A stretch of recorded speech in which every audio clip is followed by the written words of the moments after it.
Bienvenue dans votre magazine d'enseignement intitulé Atmosphère du Royaume. Atmosphère du Royaume est une émission présentée et payée par les citoyennes et citoyens de Kingdom Impact International Centre.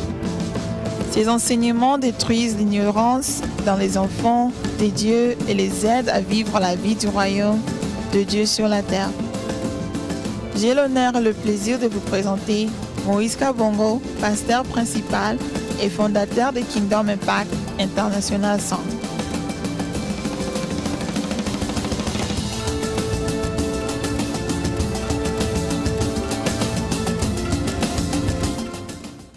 Bonsoir ou bonjour, ça dépend de là où vous nous suivez. Je suis Moïse Kabongo, pasteur principal de Kingdom Impact ici aux États-Unis dans la ville de Raleigh, North Carolina. Vous êtes dans votre magazine d'information, magazine d'enseignement, Kingdom Atmosphère. C'est vraiment le temps de vous donner la vérité, de vous montrer la vérité.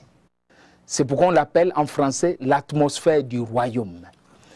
Et aujourd'hui, le 17 janvier, l'anniversaire de Lumumba, Patrice Lumumba, j'ai eu le privilège de parler des traités de Nice qui secouent maintenant la communauté congolaise et la diaspora.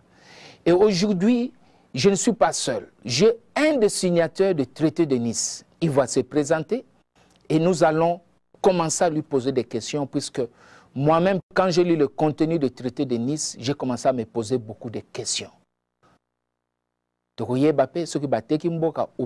C'est pourquoi je vais aussi intervenir en lingala. Alors, bonjour, Monsieur Polo.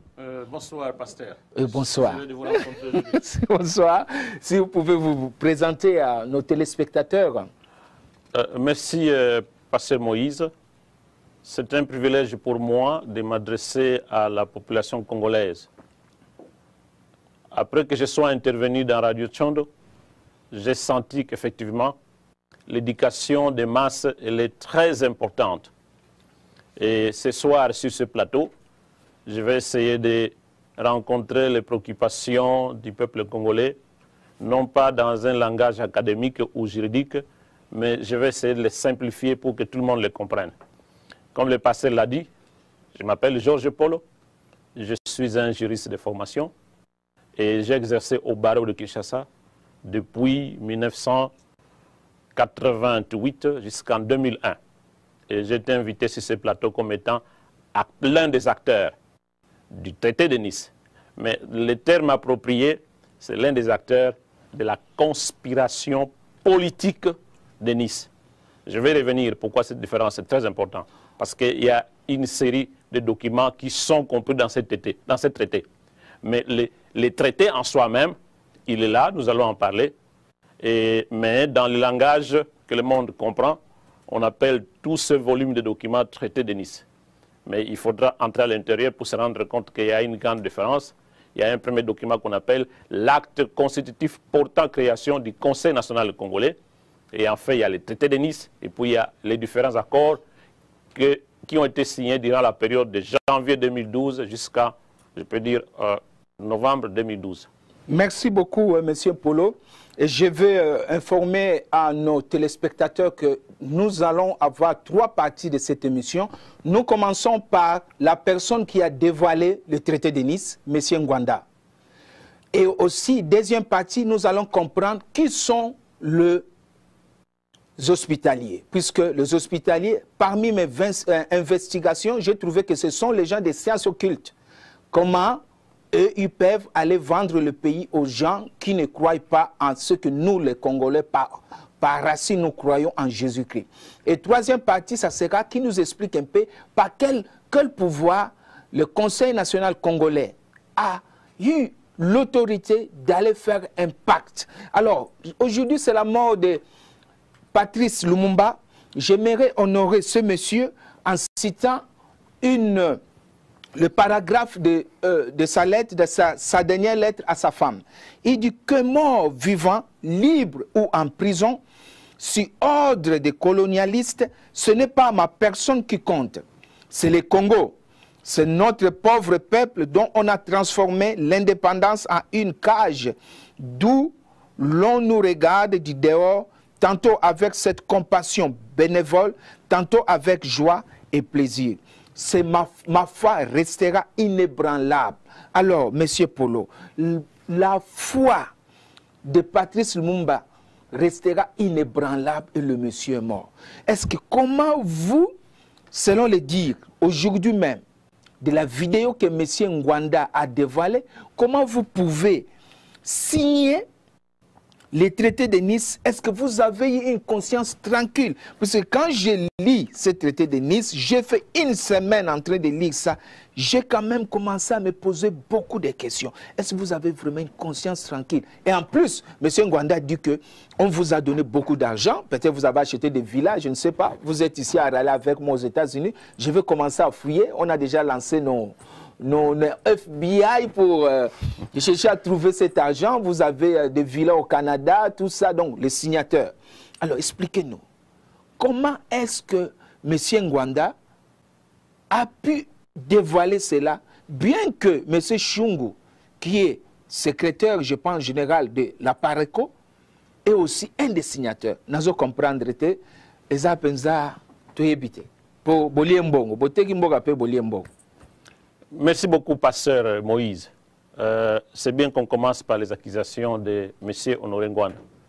Moi-même, c'est une personnalité que je respecte, mais quand je l'ai entendu parler à Lingala, dire à la population que les gens ici qui ont été à Nice, ils ont vendu le pays, je me suis dit, il y a un problème.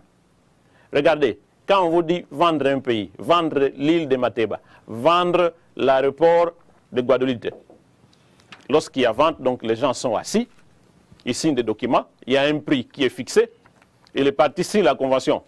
Quand cette convention, voilà, elle est signée, parce qu'il s'agit donc des terres qui sont au Congo.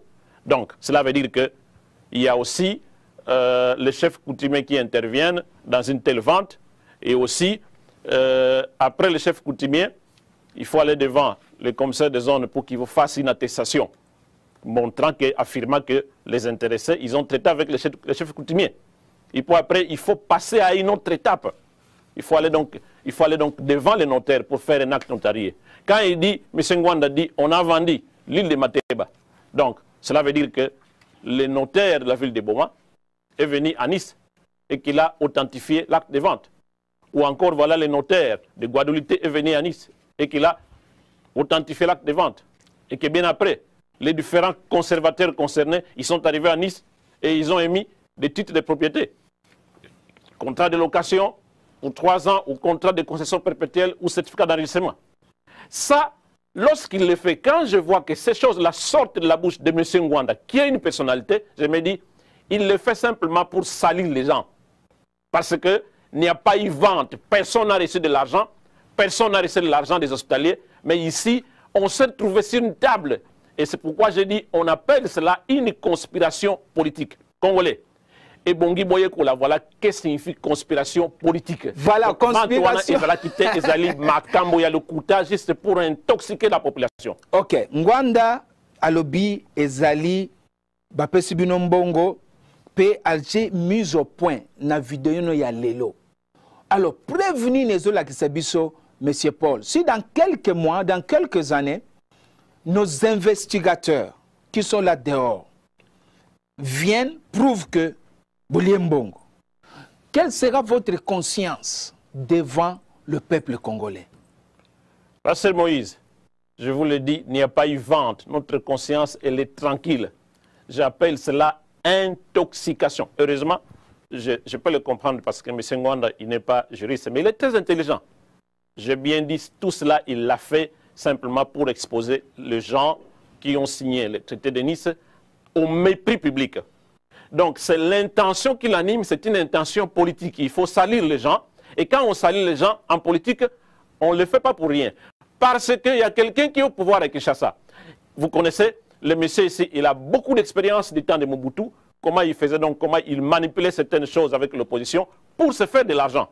Donc ici, tel que nous le connaissons, ce monsieur, quand il dévoile un tel dossier publiquement et qu'il passe dans les différentes chaînes, cela veut dire qu'il a permis à M. Kabila, que nous appelons Kanambe, donc dans certains milieux, de rester au pouvoir.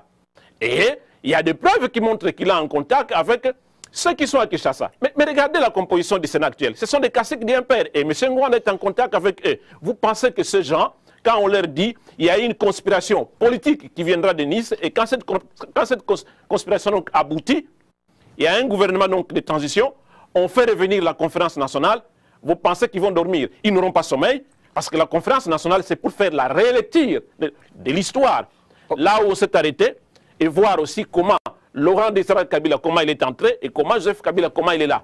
Okay. Et ces gens du cacique de MPR qui ont volé l'argent pendant le temps de Mobutu, mais ils sont là au Sénat. Okay. Vous pensez qu'avec ça, ils vont applaudir? Si je vous comprends bien, vous voulez dire que M.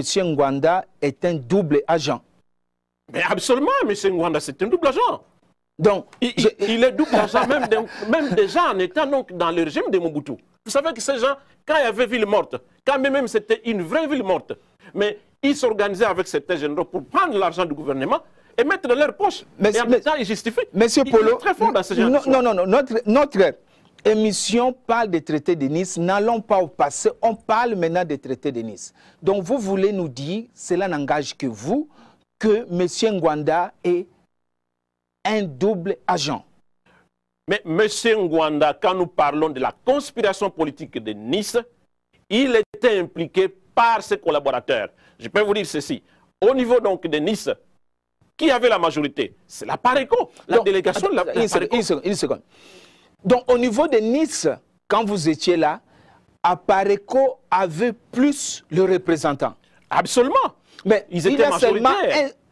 Une seule personne qui a signé. Pourquoi? On va y arriver. On va y arriver. Pourquoi une seule personne voilà, a signé? Nous sommes en janvier. Nous arrivons tous à Nice le 15 janvier. Nous sommes à Nice, c'était un dimanche. Et déjà, ce dimanche-là, il y avait une plénière qui consistait à quoi? Écouter un peu les partenaires, qu'est-ce qu'ils veulent? Ils nous disent, ici, on vous a appelé pour renverser le régime qui est en place. Et pour ce faire, nous allons accomplir quelque chose. Il faut qu'on aboutisse à la création d'un Conseil national congolais comme étant mouvement de libération nationale. Écoutez, ce concept, beaucoup ne le comprenaient pas de la délégation. Ils ont dit, on vous donne un aperçu. Mais maintenant, il faut qu'on commence les travaux le jour suivant. Ça, c'est une plénière qui a eu. Et dans cette plénière, tu vois, il y avait un ordre du jour. Donc, il y avait cette plénière. Et dans cette plénière, il y a Pareco, Bazala Kiming, Bazala Kiboni.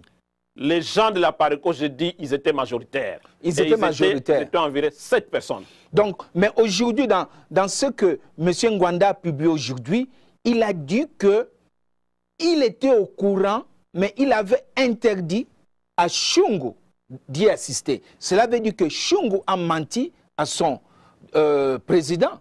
C'est ça qu'il a dit aujourd'hui. Nous sommes le 17 janvier. Et puis, à l'objet que Boliambongo. Donc, à l'objet pas qu'il faut prouver. Pasteur Moïse, laissez-moi vous dire ceci. Le politicien a toujours double langage. Il y a le langage public officiel et il y a le langage réel. Je ne cesse de vous dire que quand nous étions à Nice, ce sont les gens de la Pareco qui étaient majoritaires. Et lorsque vous êtes dans une telle séance, qu'est-ce qui arrive? C'est qu'on voit qui est la majorité. On devrait désigner quelqu'un pour présider la séance. C'est parce que la Pareco était majoritaire, c'est la raison pour laquelle M. Shungu a eu l'occasion de présider toutes les séances. Bon, vous êtes un des signataires, vous avez eu contact avec Shungu, mais pourquoi Shungu, depuis que M. Ngouanda a dévoilé tout ça, pourquoi M. Shungu ne parle pas? Mais c'est très difficile de répondre à cette question parce que M. Shungu, M. Ngouanda, il les connaît, il a son adresse, il a son numéro de téléphone, les gens les connaissent, mais ils peuvent les contacter. On peut l'amener à animer une émission pour qu'il parle. Est-ce que les gens qui connaissent la Pareco, je ne suis pas de là, ils savent que le secrétaire général, donc M. Shungu, ne peut pas se déplacer, aller à une telle conférence sans l'aval de M. Ngouanda. Et M. Ngouanda, quand il dit, il fait le malin, il dit, oui, il m'en avait parlé. Il m'en avait parlé, mais je l'avais interdit. Comment quelqu'un peut interdire son secrétaire général, mais entre-temps, il est accompagné de grands cadres. Okay. La Pareco, donc, au sein de la séance, il fait un double jeu. Donc, on voit déjà qu'il fait un double jeu. Ouais, voilà, ça engage que vous avez dit que Ngouanda fait le double jeu, c'est un double agent. Voilà, mais pourquoi alors, à votre avis, Ngouanda qui savait a dévoilé alors. Mais, Pasteur Moïse, nous sommes dans une conspiration politique. Ngwanda, il s'est dit être le vrai patriote. Et lorsqu'il ne trouve pas son compte dans la formulation, parce que il faut voir les étapes. Quand on dit conspiration politique, cette conspiration, lorsqu'elle n'aboutit pas, tous les documents que vous essayez deviennent comme des chiffons. Mais il faut qu'elle aboutisse. Quand elle aboutisse, maintenant, à ce moment-là, on peut parler d'un gouvernement et c'est à Kinshasa. Et à ce moment-là, il est politicien, il va voir. Mais quand on arrive à Kinshasa, qui sera le président de la République?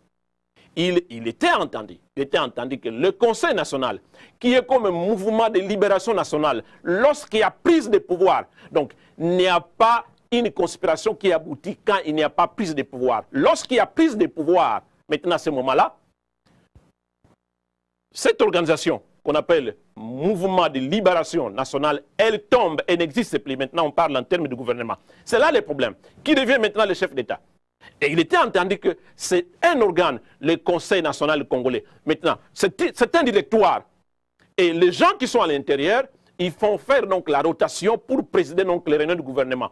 Et quand c'est votre tour, c'est vous qui représentez donc le pays à l'extérieur comme étant le chef de l'État. Et M. Ngwanda, c'est un homme, il s'est dit comme étant le vrai patriote. Mais maintenant, donc, dans cette histoire, il se rend compte que s'il y a prise de pouvoir et qu'il y a un gouvernement de transition, en fait, c'est au profit de qui? C'est au profit de M. Chung. Donc, il devient son chef. Okay. Mais il y a la jalousie. Donc, il y a la jalousie, et conflit de position alors. Absolument. Okay, donc, à ce moment-là, il n'a pas d'intérêt et il doit vendre donc la mèche. Mes frères et sœurs, ça n'engage que M. Polo, un des signataires du traité de Nice. Mais quand on regarde le contenu dans notre émission prochaine, on va lire le contenu. Mais dans la question, on a tout Monsieur Polo, makambo zoloba ke bolie mbongo te ke zali jalousie entre Ngwanda na Shungu. Non, ke Ngwanda zali double agent, il y a gouvernement en place na awa. Ozomona te ke bino nyonso bo échouer na leadership na bino.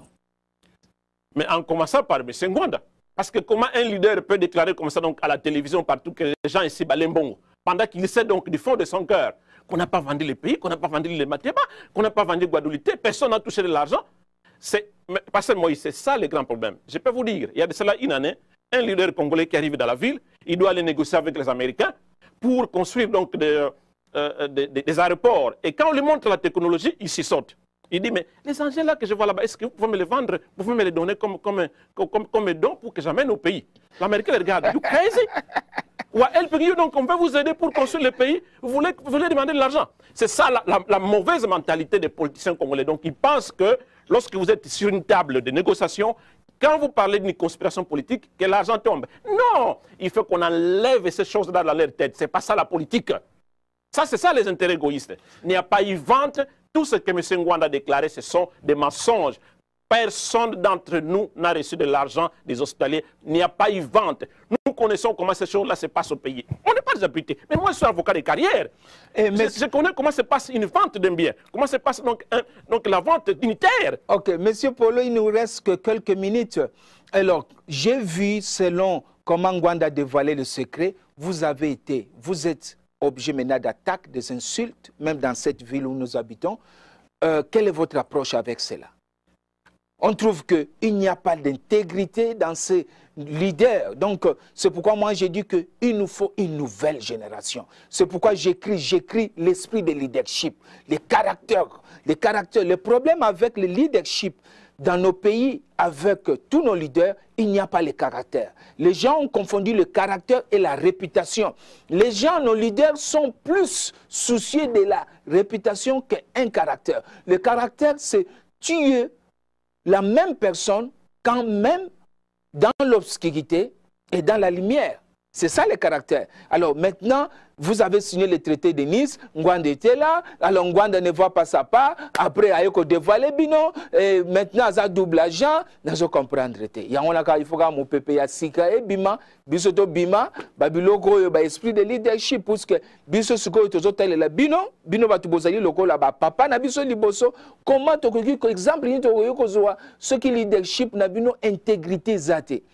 Ngwanda lobi azana ba preuve boliembo. Ce qui lobby dans 2 jours, dans 2 mois, 2 ans, et mon ami qui est bon. Pasteur Moïse, je reviens là-dessus, ma conscience est tranquille et je ne cesse de vous dire, personne n'a eu de l'argent. Vous parlez de leadership. Ouais. En parlant de leadership, M. Ngwanda d'abord, il a échoué. Je vous l'ai dit, je ne crois pas que ce monsieur va un jour libérer le pays. Il parle beaucoup, mais il n'y a rien de concret. Parce que quand on parle de leadership, il faut être capable de se trouver sur une table internationale pour savoir ce que nous avons et qu'est-ce que voilà, les autres peuvent apporter. Et vous essayez de négocier dans le sens donc, voilà, de win-win. Parce que si vous ne le comprenez pas, qu'est-ce qui va arriver? On va toujours crier, oui, allons aux élections, allons aux élections. Parce que je vais vous dire une chose. En 2006, il y a beaucoup de gens qui sont passés au centre Jimmy Carter. Parce qu'ils voulaient être des candidats donc, aux élections présidentielles en 2006. Et ce centre leur a dit, ce Congo-là, tel que nous le connaissons, pour gagner les élections, vous devez avoir au moins 20 millions de dollars américains. Sinon, vous ne saurez pas. Mais dites-moi, en 2006, qui avait les 20 millions de dollars américains? Il n'y a que 2 personnes. Et ce sont ceux-là qui sont arrivés donc, au deuxième tour. C'est Kabila et Bemba. Merci et même chose. Et c'est important ici, Passer. C'est important. Pour les temps, en 2011, on dit la même chose. Écoutez, les choses ont changé. Le coût a augmenté. Maintenant, ce n'est plus 20 millions, c'est 40 millions. Dites-moi, qui avait les 40 millions pour battre la campagne? Personne n'en avait, ce n'est que Kabila. Donc, ici, on vous dit, lorsqu'il y a un pouvoir qui est implanté, celui qui est au pouvoir, vous ne pouvez pas le renverser par les élections parce qu'il détient des fonds avec lui. Donc, pour qu'on parle de vraies élections libres et démocratiques, il faut d'abord donc déloger le système qui est en place. Et quand vous les délogez, il faut qu'il y ait une équipe qui vient pour faire la transition, balayer le terrain, permettre donc voilà, à notre pays d'avoir une constitution impersonnelle, c'est-à-dire une constitution qui ne tient pas compte d'un individu. Et lorsqu'il y a une telle constitution, maintenant, il faut encourager les gens à donner leur candidature et ils doivent battre les campagnes avec l'argent de l'État, de manière équitable. C'est cela la démocratie. Sinon, même quand on part donc en 2016, je vous l'ai dit, si nous allons en 2016 aux élections, vous verrez, c'est toujours le même régime qui est en place qui va continuer. Si ce n'est pas Kabila, ils prendront quelqu'un, une autre personne qui est dans le régime. Donc le régime le mettra. Il parle de conseils qui viendra pour la transition et c'est ça qu'ils appellent Conseil national congolais. Et dans notre prochain programme, je vais lui poser beaucoup de questions. Qui sont-ils, ces conseils national congolais? Comment a été créé ces conseils? Quel pouvoir a les conseils pour aller faire un pacte avec les occultistes, les hospitaliers? Si puisque nos informations, investigations, nos enquêtes nous montrent que les hospitaliers sont des gens de la science occulte. Donc, bazali kote kamboka na batu oyo bakuraka na biloka bazebolo. Donc, ezali mawamingi ke mboka ezali ko kende na batu wana. Selon les dires, il y a contenu wana tokotanga yango malamu. Alors, je disais aussi que nous avons aussi écrit des livres, l'esprit de leadership, en français. Les livres, c'est pourquoi je suis aussi motivateur dans le leadership et le développement personnel. Alors, si vous pouvez avoir ça, vous pouvez aller sur notre site internet www.kingdomimpact.us et vous pouvez avoir ça. Tout un leader, tout politicien, tout père de famille doit lire. Un leader, c'est celui qui lit. J'ai aussi publié Les True in You avec Dr. Miles. Donc, la semaine prochaine, je serai encore pas seul, je serai toujours avec M. Polo. Là, il va parler de contenu maintenant, puisque M. Ngwanda dit le contenu. Et moi-même, j'ai lu le contenu des traités de Nice. J'ai ça ici. Il y a des parties qui sont vraiment questionnables. Je me pose des questions. Comment ils peuvent signer, mettre leur signature sur des choses? On s'est dit que comment sera notre pays dans 20 ans. Donc, je ne sais pas si vous avez les derniers mots avant que je dise au revoir à nos téléspectateurs. Oui, absolument, Pasteur Moïse. C'est important qu'on parle un peu de la notion du traité en termes très simples pour que le monde comprenne. Vous savez, quand on parle d'un traité, la première chose, il faut avoir donc la qualité des sujets internationaux. Et ici, le traité de Nice, c'est ça la grande question. Qui est sujet international? Quels sont les sujets internationaux? Nous avons d'abord donc la chambre, donc la confrérie des hospitaliers. C'est un sujet international. Je crois qu'ici, tout le monde le sait, qu'ils ont eu leur souveraineté de par le peuple. Il y a un décret qui date de très longtemps qui leur accorde la souveraineté. Et cette souveraineté sans territoire. C'est la raison pour laquelle, dans le cadre de cette souveraineté, ils peuvent émettre de timbres, battre la monnaie, imprimer les passeports et aussi nommer les ambassadeurs et aussi créer une armée. C'est ça donc la souveraineté qui est entachée à ces décrets-là. Alors, l'autre, je vais vous faire rire. Quand nous étions donc à Nice, il y avait même donc un professeur de droit qui était donc de la Parco. Il dit, mais nous ne sommes pas un État, on ne peut pas engager, n'est-ce pas, voilà, la République démocratique du Congo. Alors je leur ai dit, si nous venons ici pour appliquer le droit congolais, mettez donc, voilà, quittons la salle, rentrons dans nos maisons. Parce qu'ici, on n'est pas donc au Congo. Parce que si c'était au Congo, qu'est-ce que cela veut dire? C'est le président de la République qui enverra donc son ministre des Affaires étrangères pour venir négocier. Et c'est une longue procédure. Mais ici, nous sommes sur une table internationale. Le but, c'est de renverser le régime en place. Maintenant, pour signer un traité, il faut avoir cette qualité de sujet international. Comment ça se passe?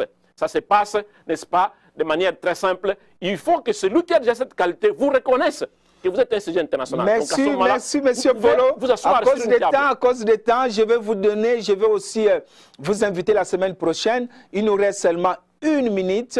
Je vais résumer ce que vous avez dit. Vous dites que Ngwanda est double agent, vous n'avez pas reçu d'argent.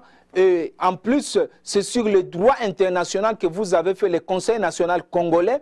Mais la question que nous allons nous poser, qui vous a donné le mandat d'aller représenter la population, le peuple congolais? Je suis peuple congolais, je ne peux pas vendre mon pays. Puisque j'ai vu que vous ouvrez aux hospitaliers d'avoir un État dans un État. C'est vraiment, et vous, et les M23, je pense que quelque part, c'est vraiment la même chose. Qui a fait le pire, c'est la semaine prochaine. Et je vous dis merci. Et n'oubliez pas de visiter notre site.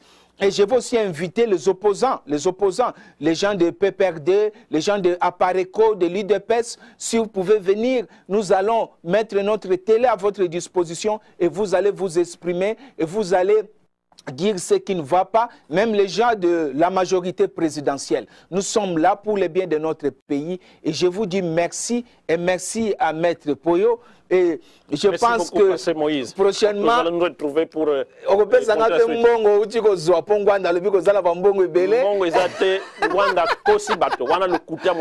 Zamba Kumisama, Tomonani, semaine prochaine, votre serviteur, Pasteur Moïse. Bye. Bye. Bye. Jusqu'à la semaine prochaine. Merci de nous avoir suivis et vous pouvez célébrer avec nous le service des dimanches à 11h et l'écho du royaume chaque mardi à 18h30. Nous sommes sur 230 US Highway 70 West, Garner, NC 27529. Visitez notre site sur www.kingdomimpact.us ou appelez 919 995 0314. À partir de Congo-Kinshasa, appelez 09 98 48 48 52. Ou vous pouvez nous écrire sur atmosphère@kingdomimpact.us. Que Dieu vous bénisse.